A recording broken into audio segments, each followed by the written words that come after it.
If you ache for truth, goodness, and beauty, if you're hungry for a Christianity with substance and strength, if you long for a faith that's big and bold and biblical and all about Jesus Christ, if you're inspired by the idea of one church that has spanned 20 centuries, 24 time zones, and 2 hemispheres, enfolding every race, nation, and language,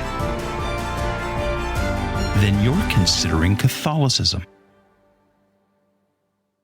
Welcome back to the podcast. I'm kind of excited because I'm sitting here with a special guest. He is both a father and a friar, and he has fancy initials after his name. So he's Father Friar Nick Monco, who I've known for a number of years, and he does campus ministry with college students at the college campus where I used to do campus ministry for Protestant students. He's doing them for Catholics. Yeah. Thanks very much for the invite, Greg. It's great to be here with you and your listeners. So my name is Father Nick Monco. I'm a Dominican priest, which means I'm part of an order. And the simple, how do we think about that? So the basic way is this. What most priests that you know who walk around in the black shirt and the little white tab by their Adam's apple, they're parish priests, diocesan priests. And diocesan priests are tied to a place. So the church takes the map of the world, divides it up into little sections called dioceses, gives each section a bishop, and then they have a bunch of priests. And they just stay in that place, and that's what they're committed to. But in the course of history, groups of Christians, some of whom are priests, some of whom are just laymen, brothers, some are women, decided to get together for these special purposes. And we're going to focus on helping orphans, or we're going to pray for the church, or we're going to teach people, or whatever.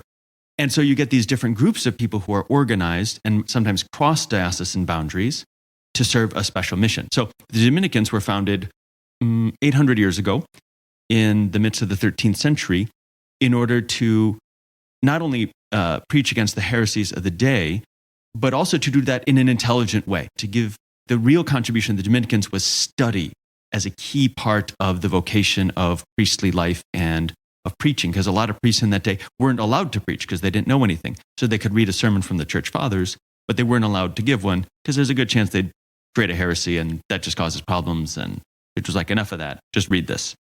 But we came around, precisely to deal intelligently with the problems of the day. And so part of our vocation and our penance is to study and therefore help people intellectually approach God and remove the obstacles, the intellectual obstacles to people encountering the Lord. Well, that's pretty cool. I think it's cool. I think it's super cool. Okay, so not all priests are friars and not all friars are priests. Correct. You want to sort of explain that? And by the way, Dominicans, you have those initials because a lot of times when you meet some kinds of priests, they will have initials after their name. And your initials after your name are OP, which is the Dominican Order of Preachers, right? Exactly. Now, again, just quickly explain the friar-father deal. Sure. Friar comes from the Latin word frater, which means brother. So in the order, we are all brothers to each other. And some of us are given the additional responsibility of holy orders, and so we're ordained priests. So if you meet a friar and he's ordained, generally you would call him father, or if he's not, you would call him brother or frater. And so, but in the order, we have a distinct relationship because we're brothers to each other. That's what that means. I have a special love for you Dominicans because when I entered the Catholic Church, part of it was because I had spent years and years in college and graduate school studying history philosophy and got drawn in by reading the classical and medieval philosophers. And before you know it, you're into Thomas Aquinas, and the next thing you know, you turn Catholic. And so I took Thomas Aquinas as my name saint at my confirmation. Nice. And he was a Dominican. But a lot of you friars have an assignment, right? Like you have an assignment, which is you are doing campus ministry. You want to say just a little bit about that? Sure. Religious life and orders are defined by really 3 vows: poverty, chastity, and obedience generally. We outwardly only take the vow of obedience, and poverty and chastity are subsumed under that. So in obedience means, on a basic level, like you go where you're told and you do what you're told to do. And I was told to go to Hope College in Holland, Michigan, and work for the St. Benedict Institute and try and preach the gospel to the campus. So that was the job I was given. But I'll just say quickly, I got to mention St. Thomas because he actually made me Catholic. I was born and raised Catholic, but it was reading on my own St. Thomas in high school that really reawakened my faith and drew me in. And he showed me the beauty of truth. And that just, it changed my whole life. So we're going to talk today about the role of women in the Catholic Church, and in particular, young women who are coming into the Catholic Church who are embracing tradition, and they're embracing reverence and older models of liturgy and personal life. And so I'll get a lot of emails from listeners who say, wow, I'm really kind of getting attracted to Catholicism, or I'm curious. And I went to this church and there are all of these, younger women there, like in their 20s or whatever, and they're conservatively dressed. And some of them were wearing veil things on their heads. And then they'll write me and they'll say, I'm intrigued by the Catholicism and the tradition, but if I become Catholic, do I have to wear a thing on my head? And some of them said, I got an email the other day from one who said, I grew up in this really conservative evangelical church, and, they had promise rings and the girls all dressed like it was Little House on the Prairie and everything else. And they're like, if I join, if I become Catholic, am I going to have to go down that road? And then that leads to bigger questions about the role of women in the Catholic Church and how Catholicism understands femininity and women.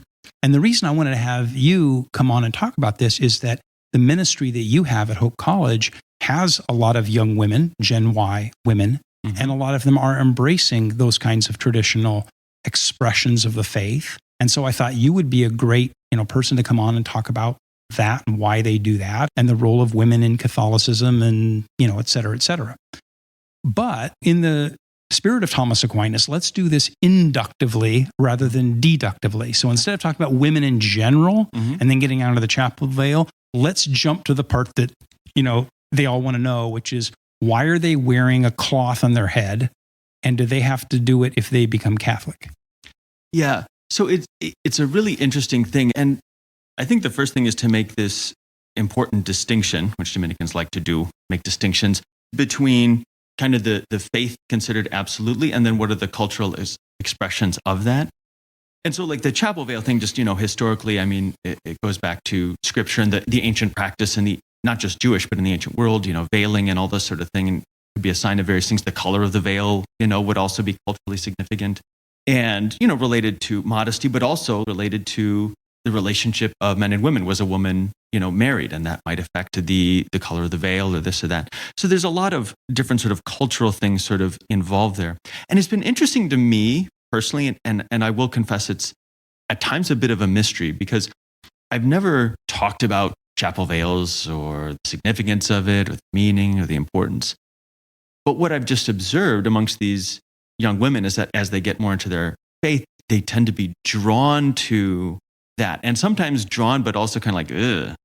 But there's been this way that I think they found that they find meaning in it, and that there's something that they like and think is beautiful about it. Now, you also get this sort of weird thing that some will come to daily mass and they'll wear the chapel veil while also wearing shorts and a t-shirt, so they don't look like it's, Little House on the Prairie or whatever. And why is that the case? And I think we can talk about general things, but what I've discovered about people as a priest hearing a lot of confessions is people are a mystery, even to themselves, maybe especially to themselves. And so there could be a lot of different things going on. And I've been thinking about this, why might this be the case? I think we want to jump to the theological or moral reasons, but I think there are just some cultural reasons. So one of the things that I would say is we're herd animals by instincts. We have these deep herd instincts, and that means, you want to do what other people are doing. And there's a lot of safety in that. You don't want to be the one seal that doesn't see the great white shark approaching. So if everybody's running, you better go. And so if you're in a place where there's a vibrant faith and you're a young woman and you're around these other young women wearing veils and, maybe dressing with longer skirts or whatever than is typical, that starts to feel normal. And even if, generally speaking, in 21st century American society, people aren't doing that, it doesn't matter. That's not your herd. Your herd is now doing this. So I think that could be one aspect of it. I think another aspect is, or could be, is that there's a kind of maybe rebellion that's going on. Kids in their own way, they want to find themselves, have their own, do their own thing. And the chapel veil thing used to be the thing 70 years ago. Everybody would do that. Totally normal. That is not the case today. It's a concrete physical way of identifying with the past. And that can be really attractive in its own way. And then you might ask, why might people have this instinct to rebel, to look for something new, like different? And I think a lot of it, what's the instinct? I think a lot of that goes to young women in general in America are not happy. And they've been really not happy for a really long time. And it's only gotten worse. And I remember encountering, it was just this past year or two, I think it's University of Chicago does this survey every year of happiness, like 5,000 people. They do deep survey. They've been doing this for 50, 60 years. And they make the data publicly available. God bless them. And 60 years ago, women were noticeably happier than men. And now, not only are men have gotten less happy, but women have gotten so much less happy. They're now less happy than men. And this is the unhappiest they've been like ever that we've recorded in the last 50, 60 years. So if it's not working, maybe we should try something else. Chapel veils seem weird, but they were happier 60 years ago. Let's give it a whirl.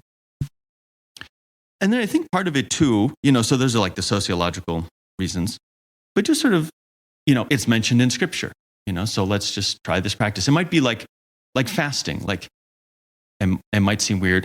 Why am I not eating? Yeah. We have food. Yeah, Paul talks about in 1 Corinthians 11. Yes. And which is always kind of an interesting passage because it's, at least in the Protestant world, it's used as the perfect example of how the Bible, even though we're sola scriptura, there's parts of it that we like, we're sola scriptura except when we don't like it. And so in 1 Corinthians 11, when Paul talks about women veiling, it's the perfect example of how it's all scripture unless it's a part that's weird and then we don't listen to that part.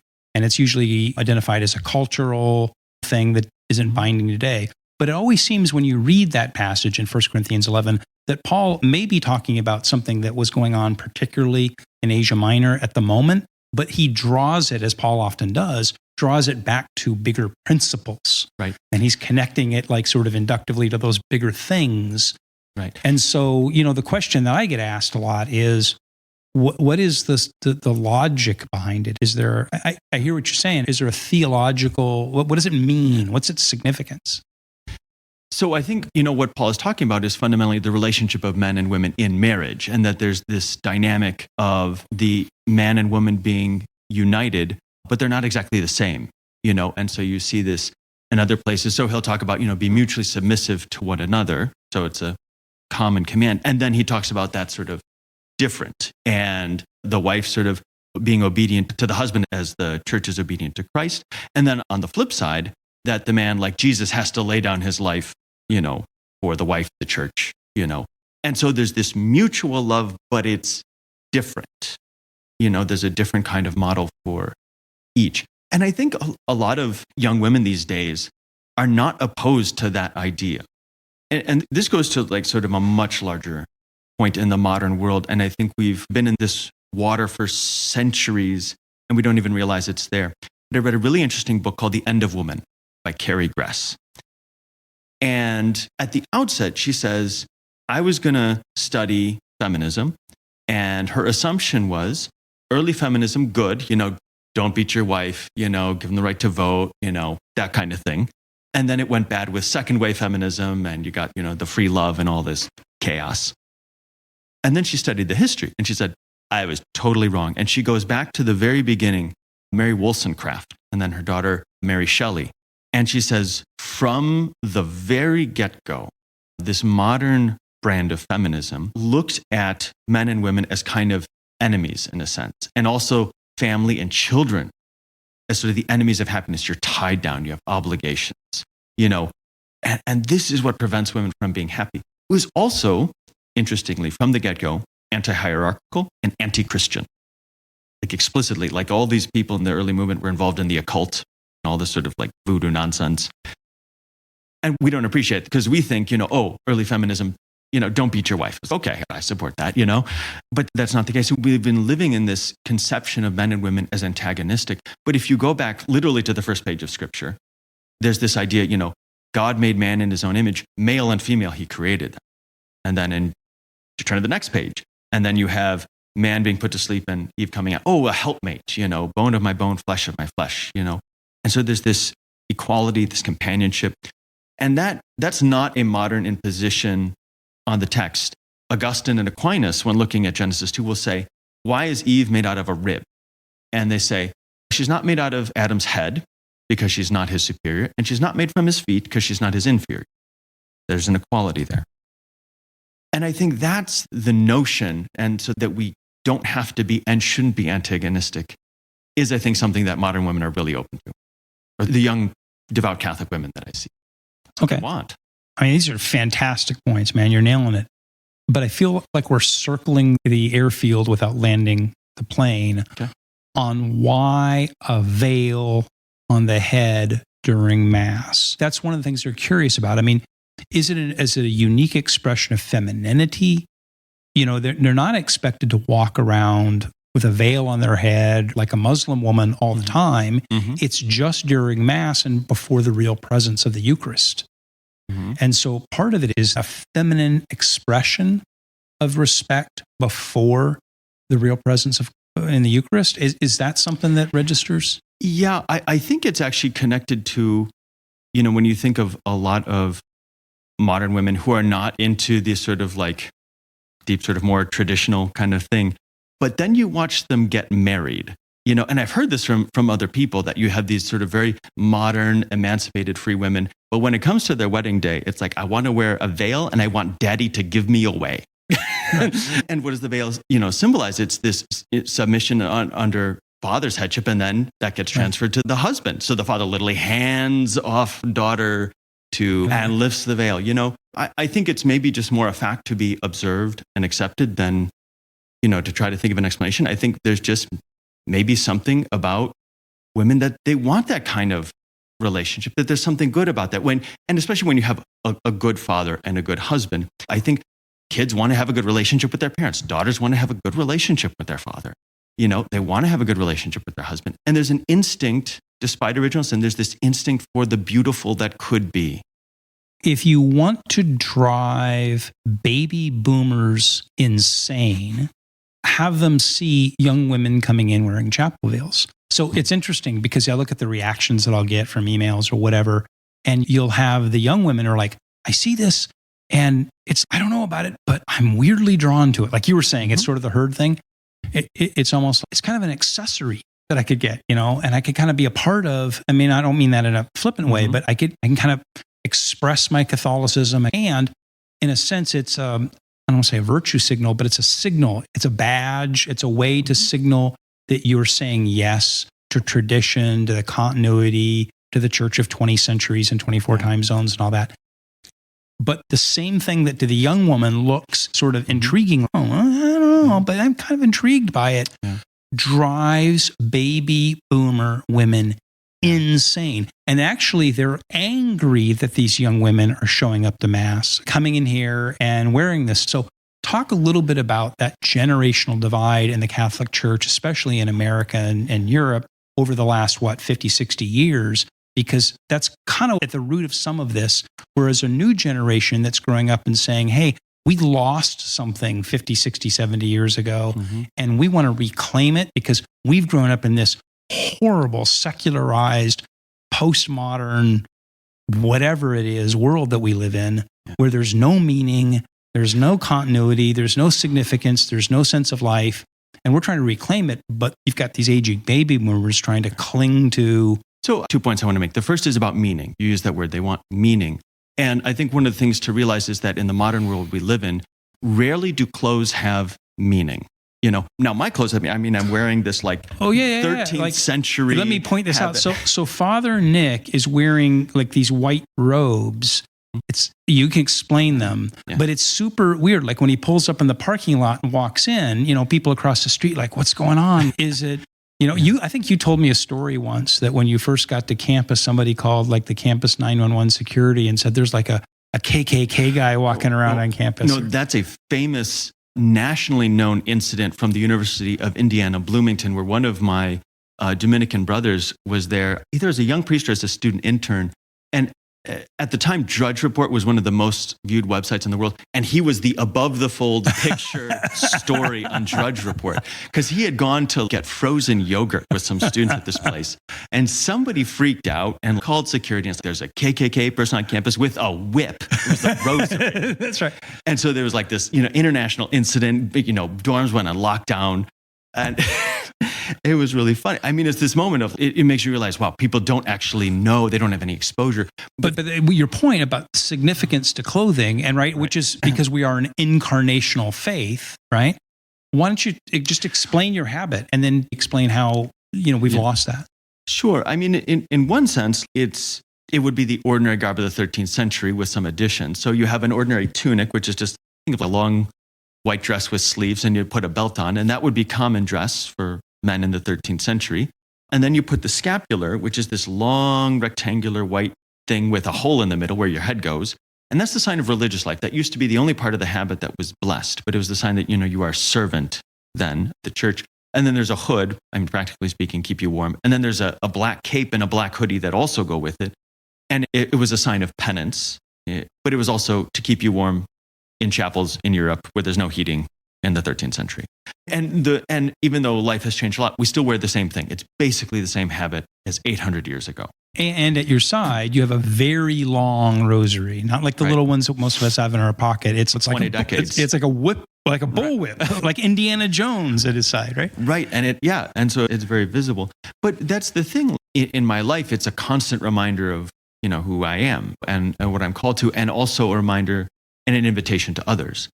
And mostly in the modern world, our clothes in general used to mean a lot more. People would really get dressed to the nines on Sunday to go to church. You don't see that much anymore. Casual Friday has become casual Monday through Sunday. And that means, clothes don't mean anything. So to have a piece of clothing that means something, like, this is cool. This is part of my religion. I can sort of dress in this way. I think that's part of the appeal. But the other thing, to go to the generational question that you mentioned, I think, just to use a sort of recent events, there was a speech by, I don't watch football. What's his name? Harrison Butker? Yeah. Who gave the commencement address at Benedictine College. Field goal kicker for the Kansas City Chiefs. There we go. Devout Catholic, yes. Altar server. Yeah. He gave this commencement address, which just, oh my goodness. It, blew up the internet and people were so mad. And I think there were two parts of it that people got really angry about. One, he's addressing the college and the ladies of the college. Now, this is a conservative Catholic school. This ain't Michigan State. And he's there and he says, a lot of you might be looking forward to the jobs and the titles and the wonderful things you're going to do in your work. And, but he said, I would guess a majority of you are looking forward to the families and the children that you will have. Right? So he wasn't saying, you have to want this thing, and if you don't, you're terrible. He just said, I think this is what most of you would like. And he's probably right, at least in that setting. But the other thing, the really, I think, galling thing came at the end. And he talked about his wife, and he's at all he's making millions of dollars a year. He's nationally known, kind of this studly guy, and got choked up talking about how all of this would not be possible without the woman by his side who was a convert to the faith, who embraced the title of homemaker, and how deeply moved and appreciative and indebted he was to her. And there's, it's kind of like why is it that people hate when the gospel is preached? Because it makes the goodness of God present, and it also makes more visible the ways we have chosen against goodness. And so to have this woman who chose this life and this title, homemaker, that nobody is promoting these days, and to have her not only do that, which is very countercultural, but to have that appreciated by this man who is sort of like the apex of the patriarchy, total man's man, multimillionaire. He didn't get up there and say, my wife is where she should be, making babies and dinner in the kitchen, No, he's in tears thinking about how much he needs her and how lucky he is and blessed he is to be supported by her. And so I think it's that drove people crazy, because it says that the idea that men and women have to be enemies is a lie. It doesn't have to be that way. I mean, sometimes that's unfortunately the way marriages work. We're our enemies. That's very sad, but it doesn't have to be that way. You talked earlier about the happiness index measured over the last 50 years, but we could look at other metrics, and by almost any metric, the wheels have completely fallen off the wagon of not only human happiness, but human thriving. By any metric that you want: physical health, mental health, emotional health, spiritual health, community, peace in the world, right? Yeah. Pick any metric. Human life is almost universally worse today. Now, our technology is better. Right. But the better our technology gets, the more miserable and unhappy and horrible our lives become. Right. The number one cause of death among American teenagers is suicide. Mm-hmm. And so when you look at how over the last 50, 60, 70 years, the wheels have fallen off the wagon of the family, right? Because this is where we all, live. It's where we begin. We all have to live with somebody. And the wheels have completely fallen off that. So part of it is, I think, that the chapel veil becomes obviously like a badge or a banner or something.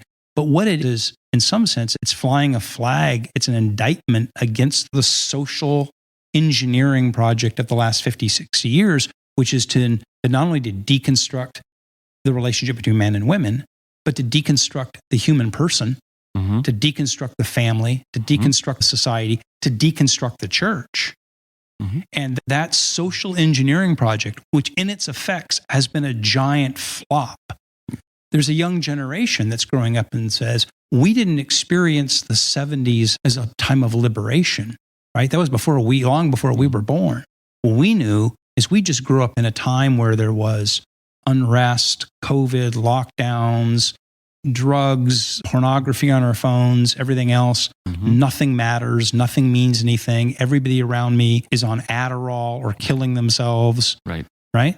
I don't have any stable world that I grew up in. And all of a sudden I see Catholicism, which offers me a window to another world. And it's a world that lasted millennia. And I can tie into that. So I think for young women, the chapel veil is a accoutrement, a sort of symbol, like you say, a badge, a piece of clothing, something that they can tie into that helps them to identify. But that's exactly why some of the baby boomers hate it, because they see it as an indictment of their social engineering project for the last 50, 60 years, including some prominent baby boomers in the church. Sure. And there's something, though, about, I think, in human dynamics and in the, as you grow older, like this instinct for children, biological or spiritual, and spiritual in the broadest sense, to sort of adopt your mentality. And there's a way that like everybody naturally wants, in a sense, to be admired or followed. You want the chip off the old block, whether that's the biological chip off the old block or the spiritual chip, whatever it is. But I think we have a need for that, and it can be like, and in a more shallow sense, you want to be cool. And I think that's part of what's the difficulty in some of this intergenerational conflict, is that the people who were the rebels and thought they were cool and doing the cool things are now being told by a much younger generation, you're not cool, and this is not cool, and we're out. And that's a very hard thing to bear if you're not really convicted of what you're doing and the purpose of it. Because in many ways it says like the project you've been working on for decades is terrible, and I don't want it. And so to survive that kind of rebellion, you have to be sure. If you're a parent, and your kids, you can't go out at 2 a.m. on Saturday. Oh, I hate you, mom and dad. You're terrible, blah, blah, blah. Slam the door. As a parent, you're going to be fine if you're deeply convicted that, no, going out at 2 a.m. on Saturday with these questionable students is not a good idea. And I remember when I was teaching high school, one of my atheist students, we'll call him Fred. Fred was very angsty, Catholic, but didn't want to be. And, he would tell me things like, Father, your life is worthless and everything you believe is wrong. I love this kid. He's honest, right? He was honest. See, he was raw. But he was one of the few students who stayed in touch with me after I left. And I remember I got a call from him and one of his other atheist buddies, and they were on the phone together. And he was telling me, Father, I remember like I was horrible to you when I was your student. I told you terrible things and your life was meaningless, and you were just, you didn't care. You smiled and you were very kind to me. And his other friend chips in and says, that's what happens when you know what you believe. And so I think it's not just that the project may be wrong that's been going on in the past 5-6 decades, whatever, but that there's this, it brings up this deep insecurity that maybe what I believe is wrong. Oh, yeah. There isn't that confidence that, this is the right way. One of the problems with the baby boomers is they're the generation that broke the world. And they have no self-awareness. So in their own weird minds, in their 70s or whatever, they think they're still young and cool. And they think that their preferences, they project that on young people today. So you see this with some of the weird stuff that comes out of some parts of the Catholic Church, where it's like, hey, what young people want today is, and they project some weirdo sort of thing from the 70s, which is exactly what young people today don't want. But those old men can't imagine that they're not young anymore. And so I think part of it is, like you say, is it's an indictment of their belief system, it's an indictment of their project, but it's also a dissonance, a disconnect. And I think this next generation is trying to, it's almost like the ship, sinks in the ocean and then the survivors wash up on the desert island on the beach. And they're going along the wreckage, the flotsam and jetsam on the beach, trying to find any valuables. Yeah. And it's almost like the young people are looking around trying to find in the wreckage of the last, 50, 60, 100 years, what's valuable that we can reclaim. Right. I think there's an important distinction to be made, though. Like when we talk about, higher ups in the church and they're projecting on the younger, you have to look at who are they projecting on, because there's two distinct groups. And in one sense, they're not projecting. There are some young people who do want very much the sort of modern leftist, whatever, however you want to classify it, not traditional point of view of things. But they tend to not be the people showing up every Sunday for church. They're not the kids who will tithe from their summer earnings. I mean, I think of one Hope College student, convert to the faith, a very smart guy, but, was working this job and, one day handed me a grocery bag with $1,300 in cash that he wanted to donate. But I mean, he's not in any of this sort of thing. The kids who show up for daily mass, the kids who do things like Exodus 90, which is a very vigorous program, fasting, sacrifice, small groups, the kids who are allowing their faith to tell them, these habits that you have, are bad and you need to change them. What you're doing with your boyfriend, girlfriend, not okay. We need to work on this. So the ones who are really faithful are not interested. I mean, in some sense, progressivism, not only in the Catholic Church, but if you look at the mainline Protestant denominations, is always self-defeating because the progressive project just renders empty churches. Because essentially progressivism says it doesn't matter what you wear, it doesn't matter what you say, it doesn't matter what you do, it doesn't matter how you worship. And by the way, the Eucharist is a symbol anyway, and they just stop coming. Right. So this generation that is trying, like the survivors on the beach, to pick through the flotsam and jetsam of the civilization and find whatever pieces are valuable so they can reconstruct a future. The humble chapel veil is something that is clicking for some young women. And one of the things that I've said to a number of them is there isn't first of all, there's no requirement. And secondly, I wouldn't read too much theological significance into it. It is a cultural expression in which women are reclaiming a sort of feminine way of showing respect before the Eucharist. Well, one more thing, about, the boomer generation is, you can find real differences. And I think in my own experience as a Dominican priest is there's a general generational divide, but even within that, you can find very different things. And I think of, two of my older brothers who have interacted with the young in very different ways. There was one brother who never got to know any of the younger guys and then would wrote an article in a national Catholic paper kind of railing against the habit and all this sort of thing that the young guys wanted. The other one, who has also had a very liberal reputation, made a genuine concerted effort to understand us and to find out what is with these young guys and what makes them tick, And I think he succeeded, not just because he's smart, but because he honestly just wanted to know. And there was a genuine openness, in the classic sort of liberal, there's this openness, this liberality, this generosity. And the upside was that he actually became friends with a lot of the younger brothers, and some of the most conservative ones. Not that he entirely changed, but was willing to explore and to try and see the goodness in others. And I think he wanted that understanding too. That's what we all want. So we can talk about generational differences, but there's always just, Oh yeah. I mean, you're always looking at bell curves. Yeah. And you and I actually were talking before we turned the recorder on about how, so much of this is a habit of mind, because we were saying that some of the best campus pastors or youth pastors we've ever known are not young. Mm-hmm. And there's always an assumption when you're in church leadership, we got to hire a young person, we got to hire a young guy to reach the kids. And there's a lot of young guys that don't relate to kids. And and some of the best campus, pastors, ministers I've ever known were retired age. And because it really is a habit of mind. But in terms of bell curves and sort of broad things, there was a project, a sort of baby boomer progressive project to deconstruct a lot of things in our society that we've alluded to. Here's where I'd like to maybe kind of pivot to and land in the last couple of minutes. And that is, let's now proceed to sort of the 30,000 foot level and talk about the role of women in general in Catholicism.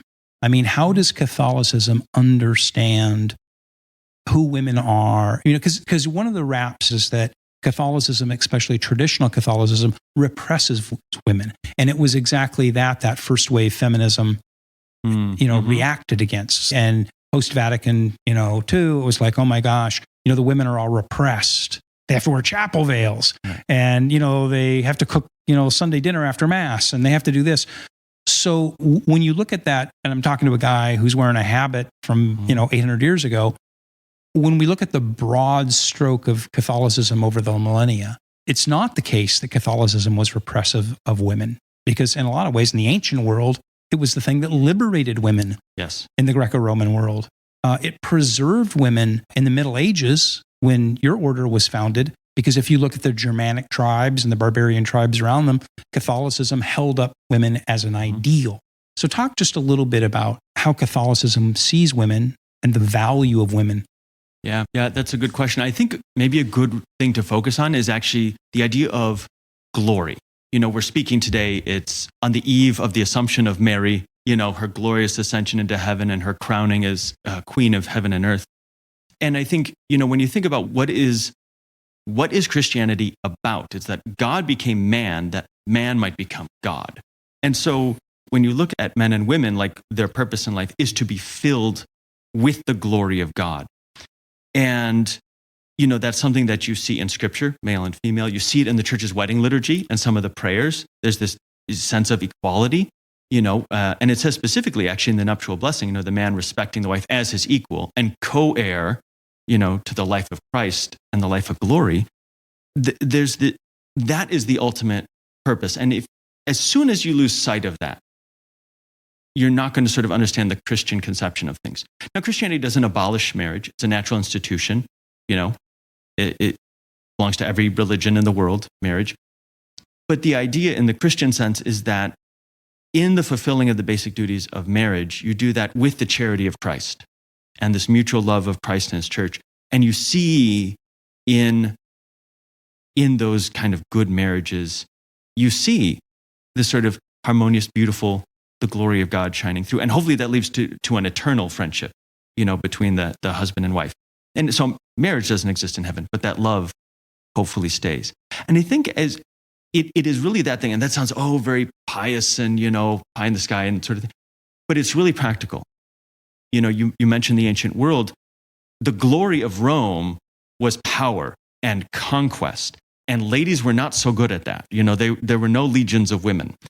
And so because Rome's idol is power, and earthly glory, the practical on the ground implication is that women don't really count.